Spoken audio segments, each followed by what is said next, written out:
किरण किरण चौधरी का आपने जिक्र कर दिया जी। किरण चौधरी कांग्रेस से भाजपा में चली गई। जैसे ही वो भाजपा में गई, उनकी कुछ तस्वीरें वायरल हुई और जैसे उनकी मीटिंग हुई, उनको तीसरी रो के अंदर बिठाया गया। इसलिए तो इनका सत्यानाश होना है। सुनो, इसलिए तो इनका बेड़ा गर्क होना है कि तुम उसको किरण को मिनते कर करके लाए हो।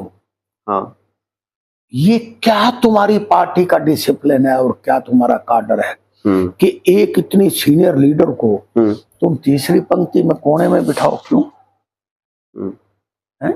आप ये बताओ कि जिसकी नरेंद्र मोदी पब्लिक रैली में चौधरी बंसीलाल की तारीफ करके आए हो, हैं?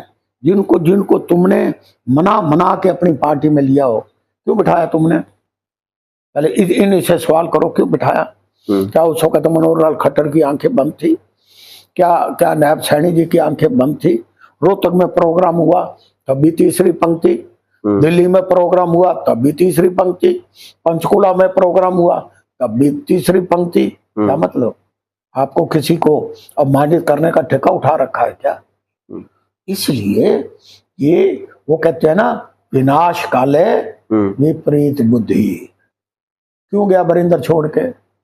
वरिंदर से पूछो ना, चिटकनी लगा के। वो बेचारा इतना, वो तो कैबिनेट मिनिस्टर बन गए जाने के बाद। कैबिनेट मिनिस्टर बन गए, फिर मुंह में दे दो झुंझुना, कुल्फी मुंह में दे दो चूसने के लिए और पीछे से डंडा दे दो। क्या है, क्या है ये? नहीं, कुछ नहीं, कुछ नहीं। ये किसी को इज्जत नहीं कर सकते। अगर किसी को शामिल करना है, अब 10 साल 2 बार का एमपी और तीसरी बार 2 बार का एमपी धर्मवीर, उसकी क्या हालत कर रखी है? क्या है? एमपी है जी। पहले अब नया लोकसभा बनाइए, जाके देख आओ, जहां सेंट्रल हाल ही नहीं है, जहां एमपी इकट्ठे होके बैठ ही नहीं सकते।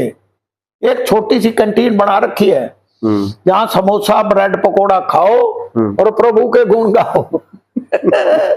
वहां जो पहले पुरानी लोकसभा में जो लोग, हम लोग भी जाया करते, तो वहां बड़े बड़े लीडर बैठते थे, अपोजिशन के लोग भी बैठते थे, रूलिंग पार्टी के भी बैठते थे। There is no central hall, there is no waiting room, there is nothing. जाओ, और मैं तो अब मिल के आया ना सबको, जाओ अपना हाउस में बैठो, उसके बाद सीधा अपने घर पे आओ, कहीं रास्ते में भी रुकने की जरूरत नहीं।